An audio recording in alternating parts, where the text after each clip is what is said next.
If interrogative word who treat as a subject, जब interrogative word who subject की तरह treat करेगा, then structure is who plus had plus third form of the word. मेरे पहुंचने से पहले तुम्हारे घर में कौन घुस आया था।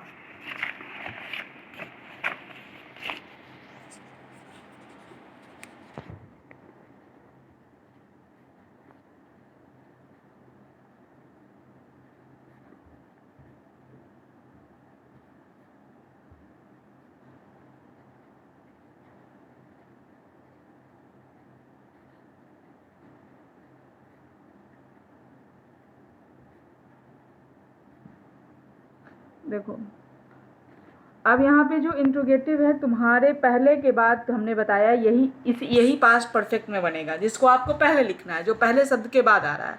तुम्हारे घर में कौन घुस आया था, तो कौन पहले हम इंट्रोगेटिव वर्ड लेंगे, कौन का इंग्लिश हो जाएगा हु, उसके बाद आपको लगाना हैड, हु हैड, फिर आपको वर्ब का थर्ड फॉर्म लगाना है, हु हैड एंटर्ड तुम्हारे घर, योर हाउस,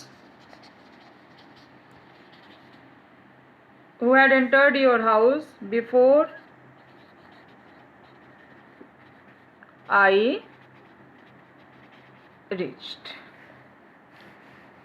नेक्स्ट आप देखेंगे अब तक जितने मैंने क्लॉज बताए वो आपके बिफोर से अटैच थे, पहले से अटैच थे। अब मैं आपको जो क्लॉज बताऊंगी वो आपके बाद से अटैच रहेंगे। जैसे खाना खाने के बाद रमेश स्कूल चला गया,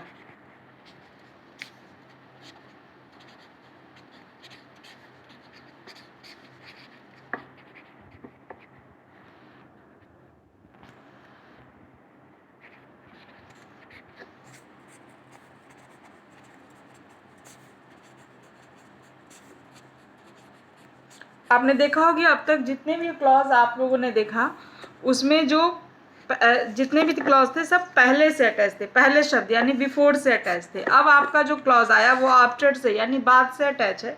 तो अब इसको बनाने में भी आप वही काम करते हैं, जो घटना पहले घटती है उसको पास्ट परफेक्ट में लिखते हैं और जो घटना बाद में होती है उसे पास्ट इंडेफिनिट में लिखते हैं, लेकिन आप पास्ट इंडेफिनिट के पोर्शन को पहले लिखते हैं। जैसे खाना खाने के बाद रमेश स्कूल चला गया, पहले कौन सा काम हुआ, खाना खाने का, यानी कि ही है, रमेश के लिए आप ही लगाएंगे, he had taken his food.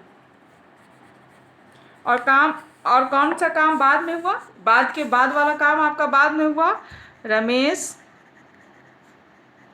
Went to school. बस सेम प्रोसेस वही है कि जो काम पहले हुआ उसको पास्ट इंडेफिनिट में लिखा और जो काम बाद में हुआ उसको पास्ट इंडेफिनिट में लिखा। बस अंतर ये है कि ये जो पास्ट इंडेफिनिट का पोर्शन है इसको हम पहले लिखते हैं। यहाँ पे हम क्या करते थे, जैसे मैंने इधर बताया था आपको,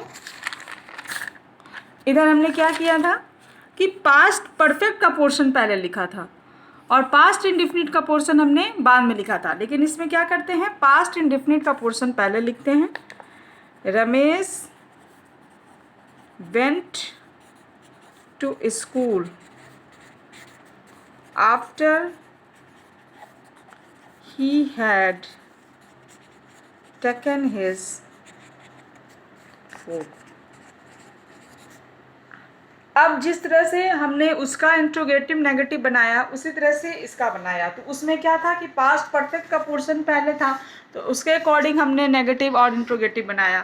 इसमें क्या है, पास्ट इंडेफिनिट का पोर्शन पहले है तो इस क्लॉज के अकॉर्डिंग हम नेगेटिव और इंट्रोगेटिव बनाएंगे। जैसे रमेश वेंट टू स्कूल, तो जब इसका इंट्रोगेटिव बनाएंगे तो आप जानते हैं, do you know that very well, if you make the interrogative और past indefinite we take the did. तो इंट्रोगेटिव में आप इसमें इसको बनाएंगे इंट्रोगेटिव या नेगेटिव में, तो आप क्या लेंगे पास्ट इंडेफिनिट में डिड। तो यहाँ पे क्या हो जाएगा, did Ramesh, if we use did then we take the first form of the word, go to school।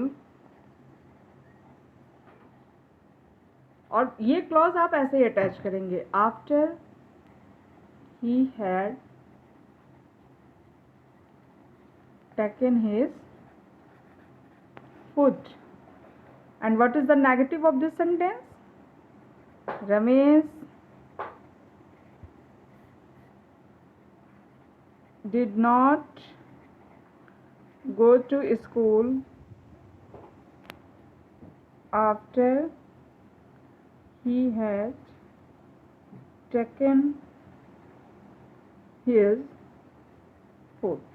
So यदि क्लॉज आपका बाद सबसे अटैच है, आफ्टर से अटैच है, तो सेम प्रोसेस यहाँ भी है कि जो काम पहले होता है वो पास्ट परफेक्ट में होता है, जो काम बाद में होता है पास्ट इंडिफिनिट में होता है। बस यहाँ पे हम पास्ट इंडिफिनिट को पोर्शन को पहले लिखते हैं और आफ्टर के बाद पास्ट परफेक्ट के पोर्शन को अटैच करते हैं। क्योंकि पास्ट इंडिफिनिट का पोर्शन हमने पहले लिखा है, इसलिए हमने जब इंट्रोगेटिव और निगेटिव बनाया तो वी मेक दीज इंट्रोगेटिव और negative sentences according to the first clause of the sentence. First clause आपका क्या है? पास्ट इंडिफिनिट है। पास्ट इंडिफिनिट का जब इंट्रोगेटिव मंगाते हैं then we use did not. Now your past perfect tense has been completed. I have given you the exercises related to the past perfect tense. If you have any problem, then you can ask me in the class or in the WhatsApp. After completing, now your future tense, past perfect continuous tense and and all the 4 tenses of the future tense are left. After completing that, I will start the literature portion. Okay, thank you.